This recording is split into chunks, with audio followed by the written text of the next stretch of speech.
Sex Education pra mim é uma das melhores séries adolescentes já feitas.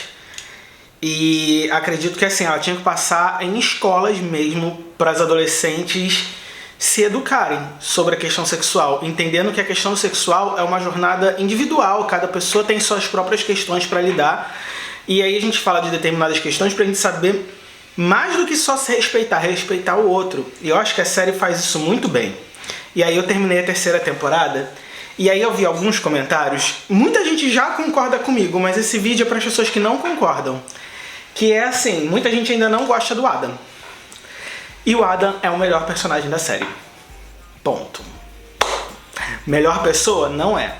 Mas melhor personagem, sim. Se fosse uma pessoa real, provavelmente eu não iria querer passar tempo com ele. Iria preferir passar tempo com o Eric, por exemplo. Mas considerando personagem, arco narrativo, complexidade e até atuação, o Adam é o melhor personagem de Sex Education pra mim. E esse é um vídeo em defesa de Adam Groff e de seu ator, que é o Connor Swindells.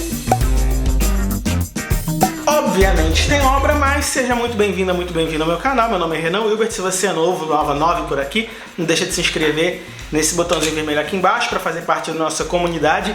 E se você já está inscrito no canal, deixa seu like logo no início do vídeo para o YouTube mostrar para mais gente e fazer a nossa comunidade crescer cada vez mais. Primeira coisa que eu quero falar é em defesa do ator mesmo, do Connor Swindells, que todo mundo fala que, mas ele parece ter 40 anos. Pois é, mas ele tem 25, tá? Primeiro que não é novidade série de adolescente ter atores mais velhos do que adolescentes, especialmente Sex Education, que fala e mostra cenas de sexo apropriadas para um público menor de idade, sim, mas eu não acho que seria apropriado um menor de idade interpretando aquelas cenas. Por isso é óbvio que os atores deveriam ser maiores de idade, pelo menos na minha concepção. E ele tem 25 anos, ele parece mais velho? Sim, mas muito provavelmente quando o Connor tinha 18, ele tinha uma aparência mais velha do que 18. E ele não é o mais velho que do elenco todo. O ator que faz o Eric tem 28, enquanto o Connor tem 25. Ele tem um rosto, uma estrutura mais velha, e isso acontece. No mais, se você pegar a forma dele atuar com o Adam, a atuação todo gestual, a forma que ele constrói o Adam é muito mais próximo de um adolescente de verdade do que qualquer outro ator interpretando adolescente nessa série. A Maeve, nenhuma adolescente se comporta daquela forma, fala daquela forma. A própria Otis. A Ruby até vai, porque a Ruby é uma grande caricatura e muitas adolescentes populares são grandes caricaturas nessa idade. Mas aquele amiguinho da Ruby, o Enver, ninguém se comporta daquela forma, sabe? A Amy até vai, algumas se comportam daquela forma. Mas gente, qual o nome daquele outro menino? Esqueci o nome do personagem, deixa eu ver aqui. A Ola, não imagino uma adolescente se comportando que nem a Ola, que nem a Lily, talvez, que nem o Jackson, nunca, que nem o... Gente, Rahem se comporta que nem um homem de 30 anos, não se comporta que nem um adolescente, tá? Então vamos entender isso aí. Pra mim, toda a atuação do Adam é muito mais próximo de um adolescente, mas eu acredito que a própria construção do Adam tenha muito a ver com a idade, porque a gente está muito acostumado a ver série de adolescente tratando o adolescente como adulto. E aí, quando a gente vê um adolescente sendo retratado de fato como um adolescente, não como aqueles adolescentes de skins, que era tudo um bando de Zé Droguinha privilegiado, mas adolescente de verdade, mais próximo da gente, a gente não consegue reconhecer, quando a gente era muito parecido com aquilo quando tinha aquela idade.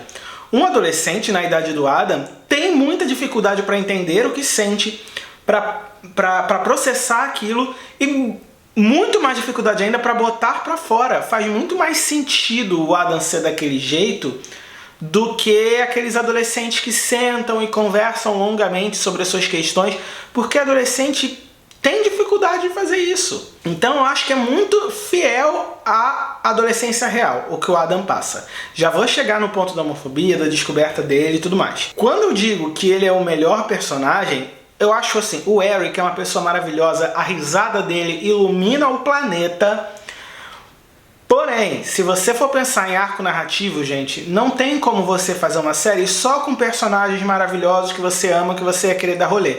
Os melhores personagens de série em questão de arco dramático, questão narrativa, geralmente são os personagens, às vezes, que a gente não se identifica tanto. São personagens que na vida real seriam mais difíceis da gente lidar. São personagens que têm um lado escrotinho muito forte. Até porque, gente, vamos lá, personagens muito bonzinhos são menos reais, que na vida todos nós, eu, você, temos um lado muito escrotinho, tivemos um lado escrotérrimo na nossa adolescência. Então isso pra mim, a construção do Adam e o arco dele da primeira temporada até o final da terceira, pra mim, é impecável. E aí vai ter gente falando, mas eu não gosto dessa ideia de que todo homofóbico na verdade é gay ou bi ou LGBT enrustido. Eu não gosto também dessa ideia de que todo homofóbico, todo LGBTfóbico é um LGBT enrustido. Porém, não dá pra negar que existem homofóbicos, LGBTfóbicos que são LGBTs enrustidos. O problema é quando a gente tem apenas essa história e ela é construída de forma mal feita. Ela é mal feita em Sex Education? De maneira nenhuma. A construção da questão da sexualidade do Adam é muito complexa, passa inclusive por questões do pai e questões do pai com o pai dele, que só foram reveladas na terceira temporada, que é uma coisa que você compreende que naquela família o Adam nunca teve espaço para aprender a se expressar, aprender a olhar para si, porque o próprio pai não teve, foi assim que ele cresceu. Foi assim que o pai dele cresceu e foi assim que o pai do Adam fez o Adam crescer.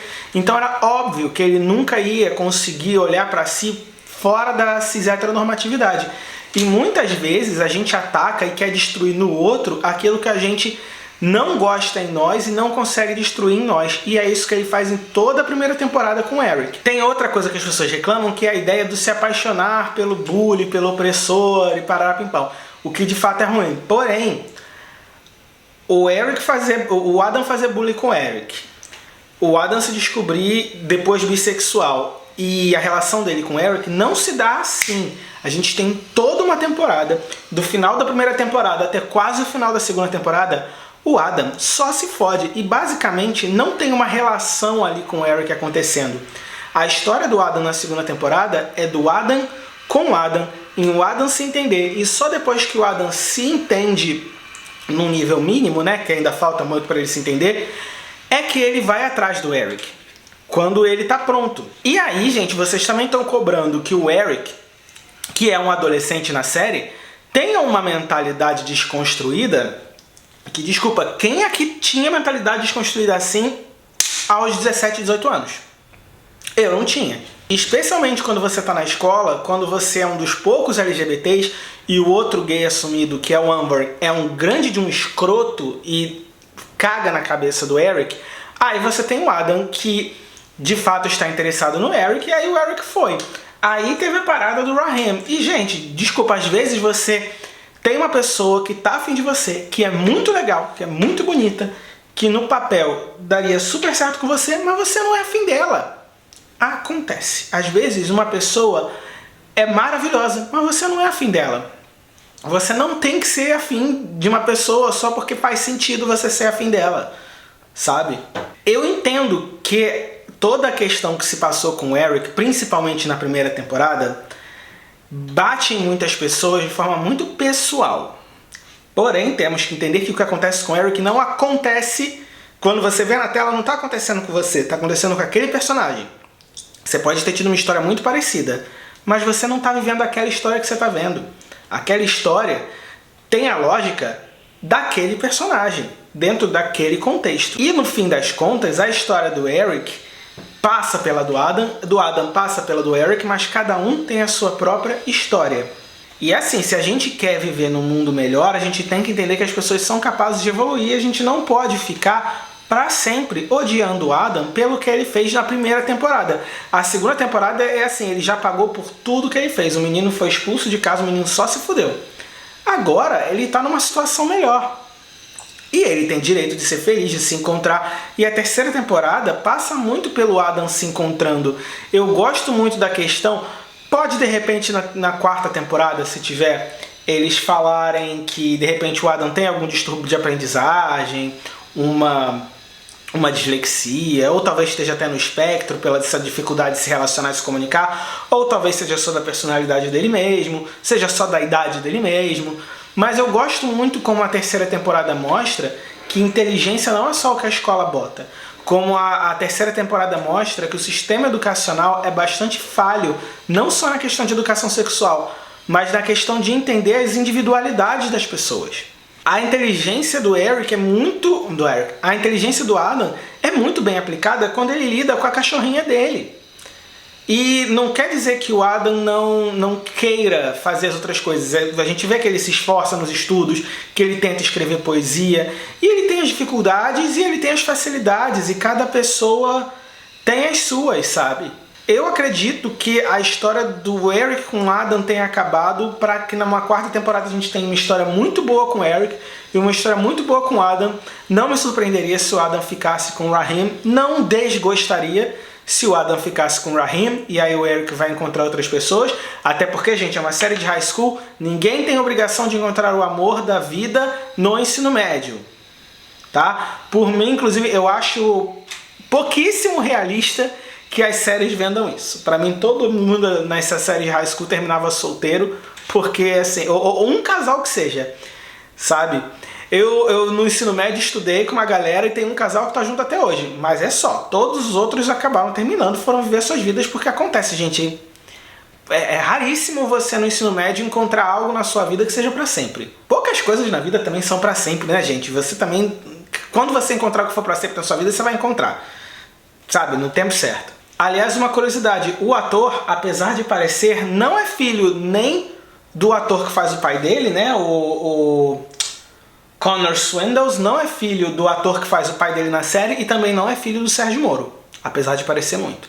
Então é isso que eu queria falar. Eu acho que o Adam é um personagem muito interessante, muito bem construído, que você não precisa amar o Adam, você não precisa dizer que ele é uma pessoa que você gostaria de ter na sua vida, mas você pode admirar a construção dessa história, você pode gostar de acompanhar essa história, sem desmerecer o Eric. Porque existe uma questão que se coloca de se você torce pelo Adam, você não gosta do Eric por a questão da solidão do gay negro e tal. Não tem uma competição acontecendo. Você pode torcer pela felicidade do Eric e do Adam, juntos ou separados.